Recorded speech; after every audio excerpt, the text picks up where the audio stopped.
Et si je vous disais que votre souffrance, vous l'avez choisie, je sais, c'est brutal, je sais, ça dérange. Mais écoutez-moi jusqu'au bout, parce que ce que vous allez entendre ici pourrait bien transformer votre vie.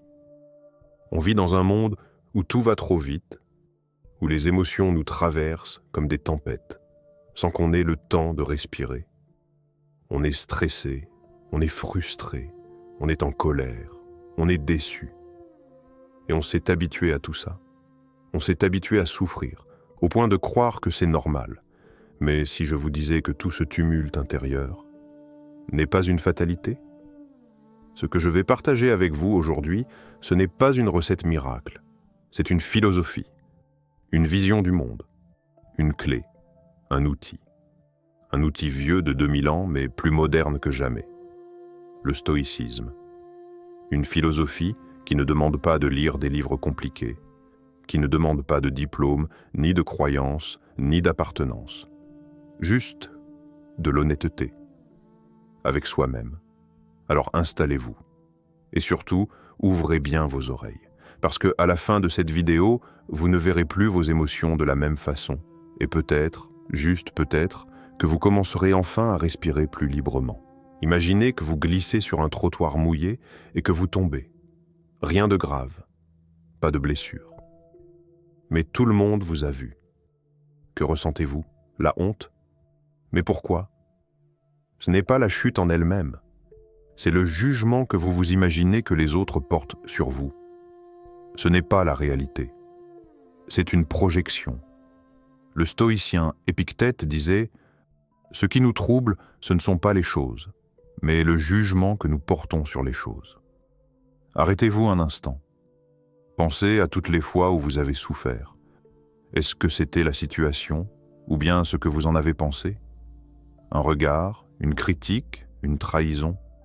Ce n'est pas l'événement en soi qui vous dévaste, c'est l'attente que vous aviez, l'idéal que vous aviez construit, l'histoire que vous vous êtes racontée. Ce qui dépend de toi et ce qui ne dépend pas de toi.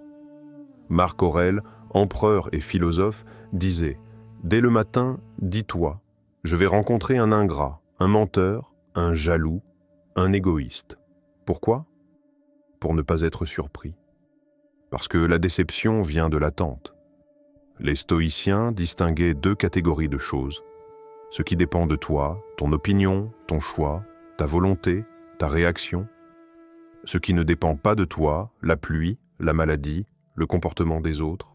Tu ne peux pas empêcher une personne de mentir, mais tu peux choisir de ne pas la croire. Tu ne peux pas empêcher la trahison, mais tu peux choisir de ne pas la laisser te détruire. C'est ça, être stoïcien. C'est ne pas mettre ton bonheur entre les mains de ce que tu ne peux pas contrôler. L'attente, cette bombe émotionnelle. Prenons deux exemples. Tu joues au loto, tu perds. Un peu de déception, mais tu passes à autre chose. Tu t'y attendais. Maintenant, imagine qu'un ami proche te trahit. Tu es anéanti. Pourquoi? Parce que tu ne t'y attendais pas, tu avais placé des attentes en lui. Et si tu n'avais pas eu ces attentes? Tu aurais été attristé, mais pas anéanti. Les stoïciens ne disent pas qu'il ne faut plus aimer ni faire confiance, mais ils disent « Aime, fais confiance en sachant que tu pourrais perdre. » Et si tu acceptes ça, rien ne pourra vraiment t'abattre. Pourquoi a-t-on peur de parler en public? Pourquoi rougit-on quand on se trompe? Pourquoi tant d'angoisse face à ce que pensent les autres? Parce qu'on accorde plus d'importance à leur jugement qu'à notre propre paix intérieure. Mais réfléchissez une seconde. Les gens pensent à vous pendant quelques secondes.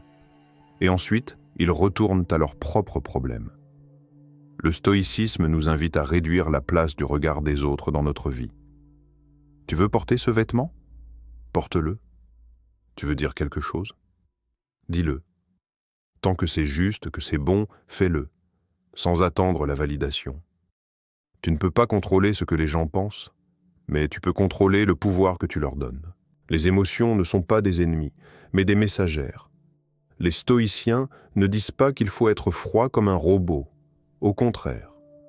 Ils disent que les émotions doivent être comprises, pas subies. Elles sont des signaux, des alarmes. La colère dit « Il y a eu injustice ». La peur dit « il y a un danger ». La tristesse dit « il y a eu perte ». Mais toi, tu choisis ce que tu en fais. Tu peux briser une vitre ou respirer profondément. Tu peux insulter ou comprendre. Tu peux subir ou transformer. Tu ne changeras pas le monde, mais tu peux changer de monde.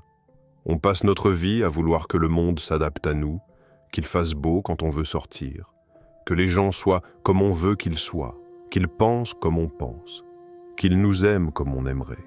Mais le monde n'en a rien à faire. Et il a bien raison. Alors pourquoi continuer à lutter? Pourquoi continuer à souffrir d'un combat que vous ne pouvez pas gagner?